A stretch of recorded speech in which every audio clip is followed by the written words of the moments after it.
Olá, sejam bem-vindos ao nosso canal.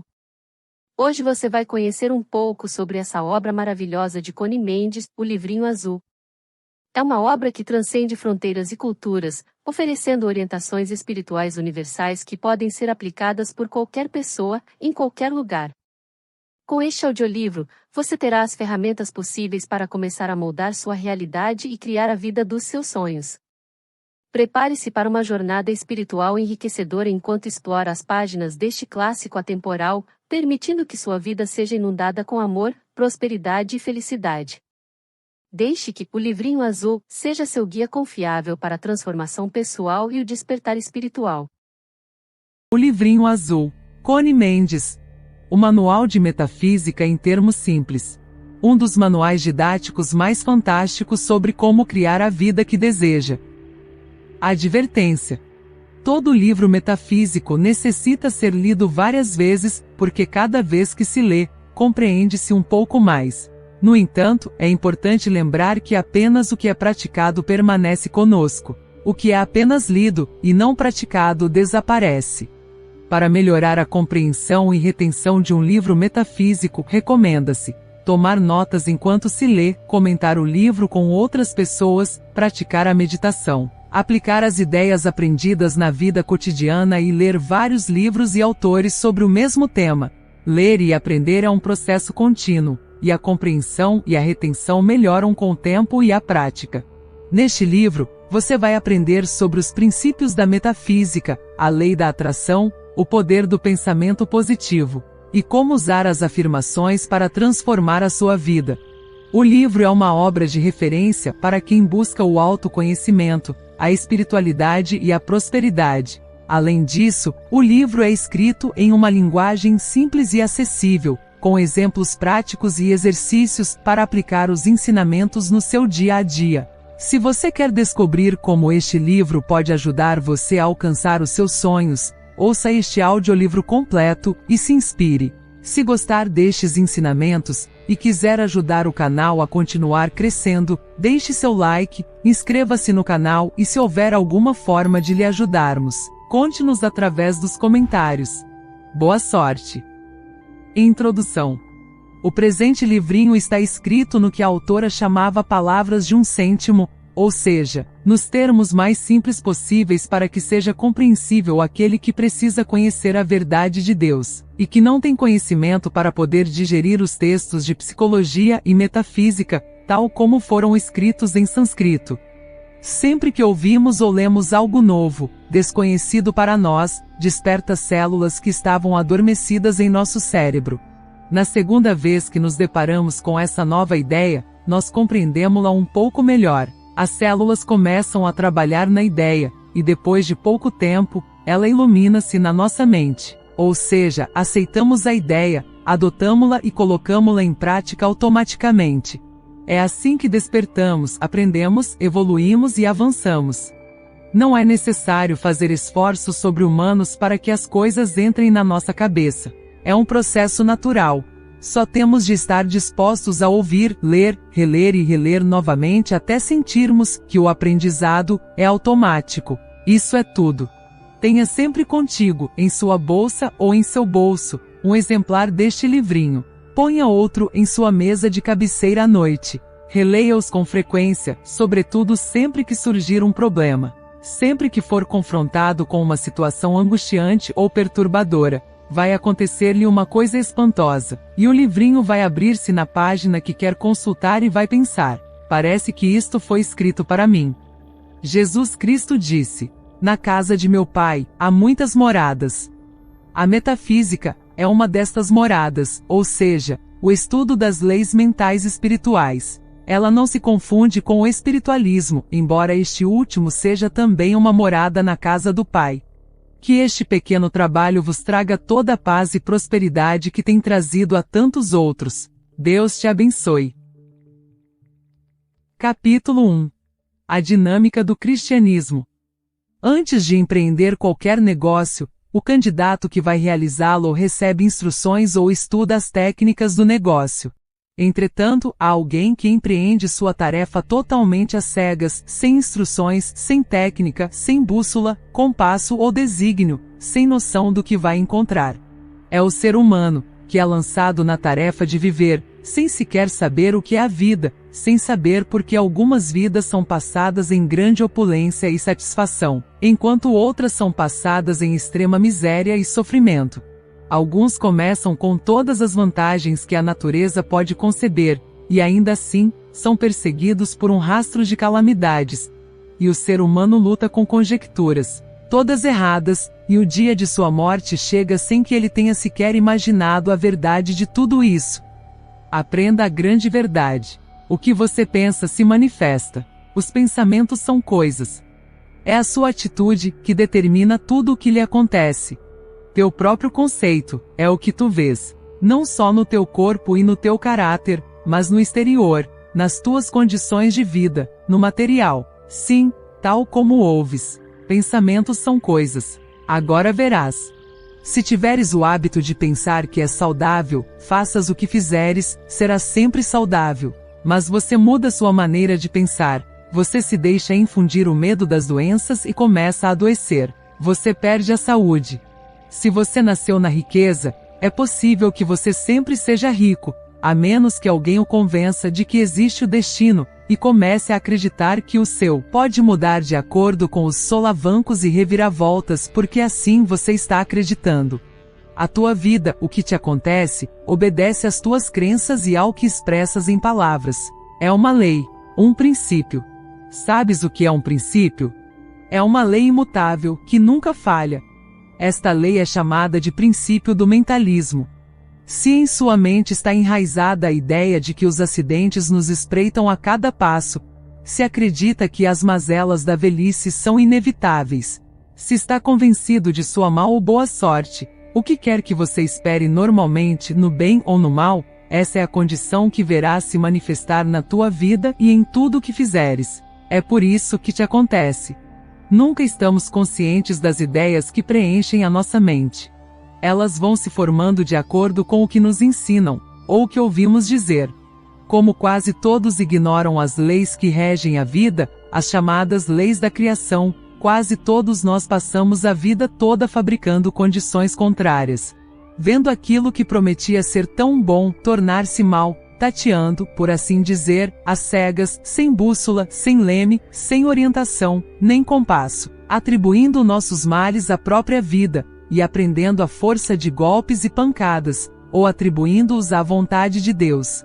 Com o que ouviu até aqui, deves ter se dado conta de que o ser humano não é o que lhe fizeram crer, isto é, uma cortiça no meio de uma tempestade, atirada para cá e para lá, de acordo com a força das ondas. Nada disso. A sua vida, o seu mundo, as suas circunstâncias, tudo o que ele é, tudo o que lhe ocorre, são criações suas e de mais ninguém. Ele é o rei de seu império e se sua opinião é precisamente a de que não passa de uma rolha no meio de uma tempestade, então que seja. Ele acreditou nisso e permitiu. Nascer com livre-arbítrio significa ter sido criado com o direito individual de escolher. Mas, escolher o quê? Pensar negativa ou positivamente? Pessimista ou otimista?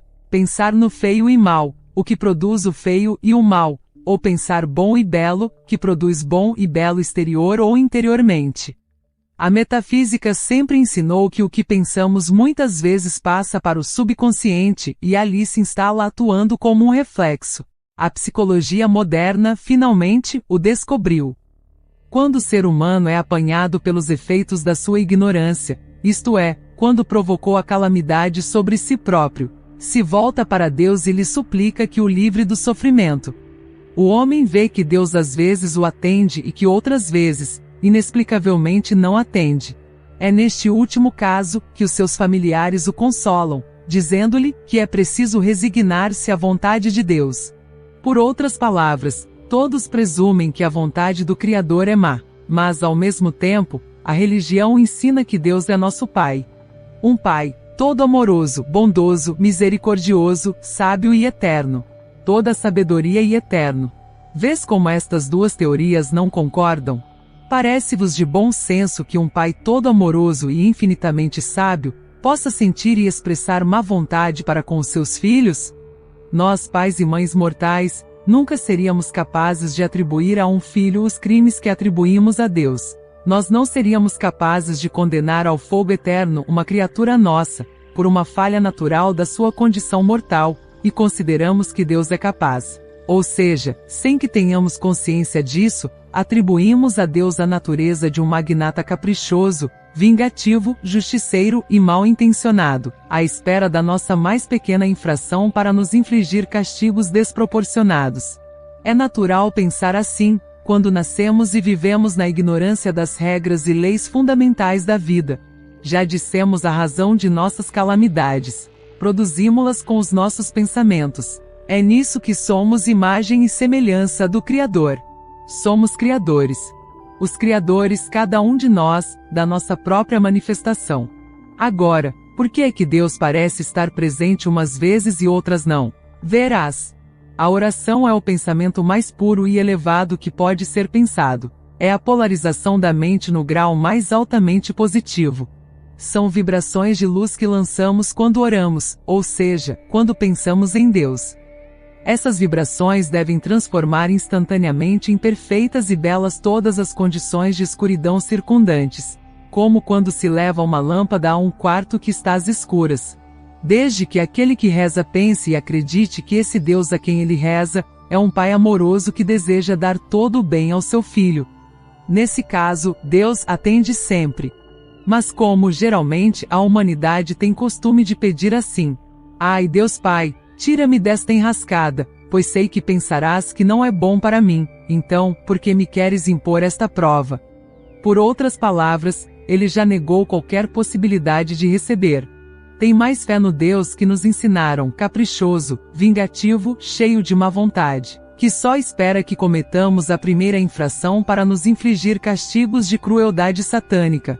Pois aquele que assim pede, só recebe segundo a sua própria imagem de Deus. É tão simples como vos digo. Agora nunca mais esqueça que a vontade de Deus para você é o bem, a saúde, a paz, a felicidade, o bem-estar, tudo de bom que Ele criou. Nunca mais te esqueças que Deus não é o juiz, nem o policial, nem o carrasco, nem o tirano que te fizeram crer. A verdade é que Ele criou 7 leis, 7 princípios que atuam em tudo e sempre. Eles não descansam um só minuto. Eles zelam pela manutenção da ordem e da harmonia em toda a criação. No espírito não há necessidade de vigilantes. Aquele que não marcha com a lei, castiga-se a si próprio. O que pensas manifesta-se, por isso aprende a pensar corretamente com a lei, para que todo o bem que Deus quer para ti se manifeste. São Paulo disse que Deus está mais perto de nós do que os nossos pés e as nossas mãos, mais ainda do que a nossa respiração, de maneira que não precisamos gritar para que Ele nos ouça. Basta pensar nele, para que o que parece estar fora de ordem comece a encaixar-se no seu lugar. Ele nos criou. Ele nos conhece melhor do que nós mesmos. Ele sabe por que agimos desta ou daquela maneira, e não espera que nos comportemos como santos quando estamos apenas aprendendo a caminhar nesta vida espiritual. Peço-vos que não acreditem em nada do que vos estou a dizer sem primeiro verificarem. É seu direito divino e soberano. Não faças o que tens feito até agora, aceitar tudo o que ouves, e tudo o que vês sem te dar a oportunidade de julgar entre o bem e o mal. Capítulo 2. A mecânica do pensamento. Durante todo o dia e toda a noite, estamos pensando em um número infinito de coisas diferentes. Uma espécie de filme cinematográfico constante, embora desconectado, passa por nossa mente. Entre tantas ideias diferentes, paramos para contemplar, examinar ou estudar algumas mais do que outras. Por quê? Porque elas estimularam nossos sentimentos. Produziram em nós um sentimento de medo ou antipatia, de simpatia ou pena, um sentimento de gostar ou não gostar, não importa. O fato é que por causa desse sentimento, a ideia nos interessa, nós a analisamos mais tarde, talvez a discutamos com outra pessoa. Isso é meditar, e o que é meditado dessa forma passa para o subconsciente e fica registrado lá. Quando uma ideia é registrada no subconsciente, ela se torna um reflexo. Você sabe que quando o médico bate em você com um objeto em um local próximo ao joelho, sua perna dá um salto. Você foi tocado em um ponto sensível e reagiu, não é mesmo? Da mesma forma, toda vez que algo acontece em sua vida que se refere a uma das ideias que estão gravadas em seu subconsciente, o reflexo reage exatamente da maneira como foi gravado. Você adota uma atitude de acordo com o sentimento original que sentiu quando pensou nessa ideia pela primeira vez. Os metafísicos chamam isso de conceito, ou seja, uma crença, uma convicção.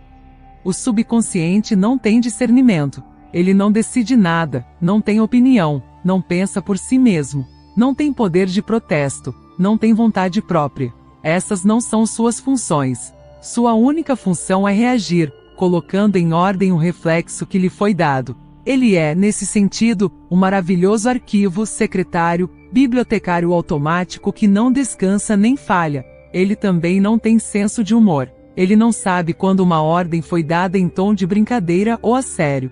Portanto, se o seu nariz estiver um pouco protuberante, e se você, para fazer os outros rirem, adotar a piada de chamá-lo de meu nariz de batata recheada, por exemplo, como o subconsciente é um servo exato, não tem senso de humor e só sabe obedecer incondicionalmente. Ele tentará por todos os meios cumprir a ordem dada a ele por suas palavras e seus sentimentos, e você verá seu nariz ficar cada vez mais parecido com uma batata recheada. A palavra metafísica significa além do físico, ou seja, a ciência que estuda e lida com tudo que é invisível aos sentidos físicos. Ela lhe dá a razão de tudo o que não entendemos, de tudo que é misterioso, e é exata, como você verá ao ouvir este pequeno livro. Agora veja. Você se lembra da primeira vez que ouviu a palavra frio? Você era muito pequeno. Os mais velhos diziam essa palavra. Eles o ensinaram a temê-la. Disseram-lhe para não molhar os pés, para não ficar em uma corrente de ar, para não se aproximarem de alguém que estivesse resfriado e que se apegasse a eles, etc., etc., etc. Tudo isso ficou gravado em seu subconsciente e formou um reflexo ali.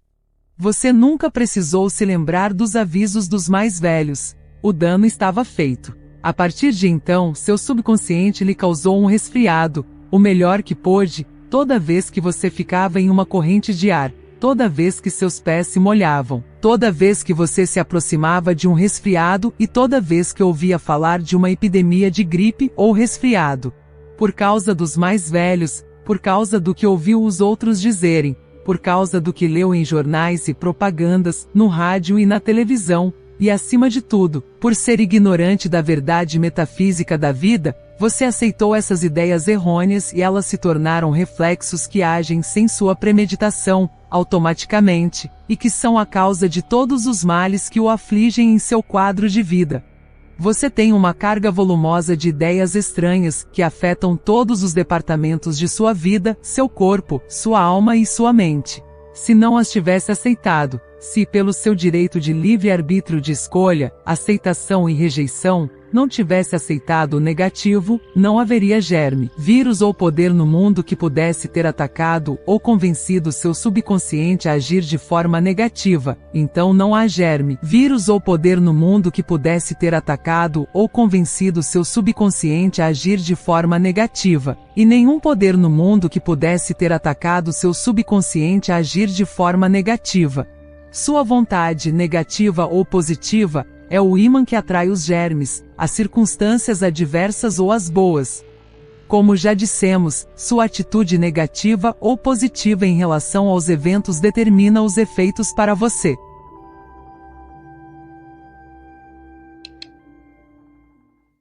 Capítulo 3. A fórmula infalível. Verificamos que toda mente humana contém um acúmulo de opiniões, convicções ou concepções errôneas, contrárias à verdade e em conflito com os princípios básicos da criação, e que se manifestam perenemente em condições externas, todas aquelas calamidades e sofrimentos que afligem o ser humano e o mundo em geral. Doenças, acidentes, enfermidades, brigas, desarmonias, escassez, fracassos e até mesmo a morte. Felizmente, nada disso está de acordo com a verdade do ser. Felizmente, há uma maneira de apagar todas essas crenças falsas e substituí-las pelas corretas, que não apenas produzem condições e circunstâncias positivas, boas, felizes e corretas, mas, uma vez que o erro é corrigido e a verdade é estabelecida no subconsciente, as coisas negativas nunca mais podem acontecer em nossa vida. A ordem foi alterada. O ímã mudou seu polo. É absolutamente impossível atrair algo que ainda não tenha encontrado sua correspondência em nós.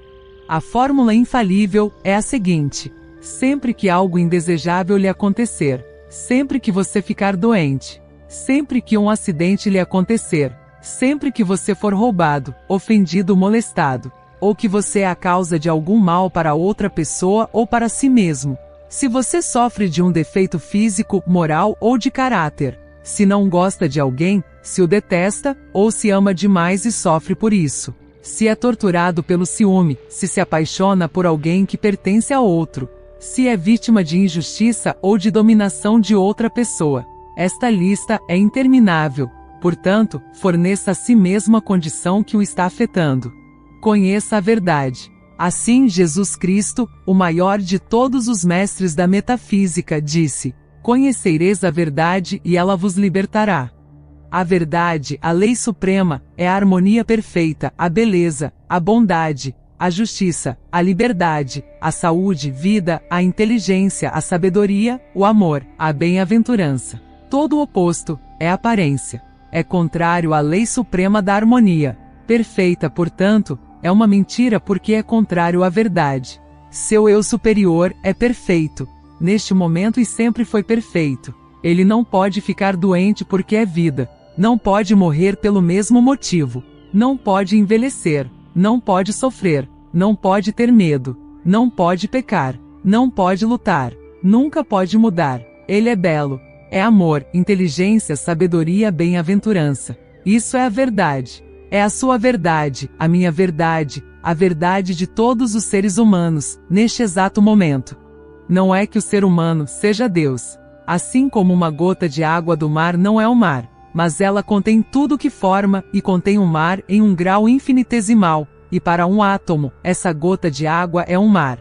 O que quer que você esteja manifestando, o que quer que esteja acontecendo com você contrário à perfeita harmonia, ou o que quer que você mesmo esteja fazendo ou sofrendo contrário à perfeita harmonia, deve-se a uma crença equivocada que você criou, você sabe, e que está reflexivamente jogando fora e atraindo seu igual de fora. Isso não tem nada a ver com seu eu superior. Ele continua a ser perfeito. Suas condições e sua situação são perfeitas. Agora, em cada uma das circunstâncias listadas acima, você deve se lembrar do que acabei de dizer, em primeiro lugar, e depois dizer mentalmente ou em voz alta, conforme desejar: eu não aceito isso. Diga isso com firmeza, mas com infinita gentileza. O trabalho mental não precisa de força física. Nem o pensamento nem o espírito têm músculos. Quando disser eu não aceito, faça-o como se estivesse dizendo: eu não tenho vontade, calmamente, mas com a mesma convicção e firmeza, sem gritar, sem violência, sem um movimento, sem brusquidão.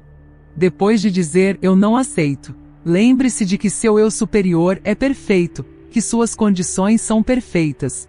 Agora diga: declaro que a verdade desse problema é harmonia, amor, inteligência, justiça, abundância, vida, saúde, etc. O que quer que seja o oposto da condição negativa que está se manifestando naquele momento. Obrigado, Pai, por ter me ouvido. Você não precisa acreditar cegamente no que está ouvindo. Você precisa ver por si mesmo. Na linguagem metafísica, isso é chamado de tratamento. Após qualquer tratamento, é preciso manter a atitude declarada. Não se pode deixar que a dúvida se insinue quanto à eficácia do tratamento, nem se pode voltar a exprimir por palavras os conceitos, opiniões e crenças de antes, pois isso destrói e anula o tratamento. O objetivo é transformar o padrão mental que tem dominado o subconsciente, ou seja, o clima mental em que você tem vivido, com todo o seu conjunto de circunstâncias negativas. São Paulo disse: você é formado pela renovação da sua mente. Essa renovação é feita por meio da mudança de cada crença antiga que se apresenta em nossa vida, ou em nossa consciência, quando sabemos que está em desacordo com a verdade. Há convicções que estão tão arraigadas que são o que se chama na linguagem metafísica de cristalizações. Essas exigem mais trabalho do que outras, mas cada negação e afirmação feita em relação a essas cristalizações apaga o projeto original até que ele desapareça completamente, e nada mais reste além da verdade. Você verá milagres ocorrendo em sua vida, em seu ambiente e em suas condições. Não tendes defeitos, mas a aparência de defeitos. O que você vê como defeitos morais ou físicos é transitório porque, à medida que você conhece a verdade de seu verdadeiro eu, seu Cristo, seu eu superior, seu Filho perfeito de Deus feito à semelhança do Pai, as imperfeições que você está apresentando ao mundo começam a ser apagadas. Esse é um fato verificável. Todo estudante de metafísica cristã pode corroborar o que acabei de lhe dizer. Essa é a grande verdade. Se você gostou dessa obra, aproveita para conhecê-la por completo no canal Audiobook World. Lá você encontrará outras obras que te ajudarão nessa jornada de autoconhecimento, manifestação e muito mais. Você pode acessar o card aqui acima ou o link que deixamos no primeiro comentário do vídeo. Se você gostou, deixe o seu like para nos ajudar, comente sobre qual livro fez a diferença em sua vida. Gratidão por nos acompanhar e até o próximo vídeo.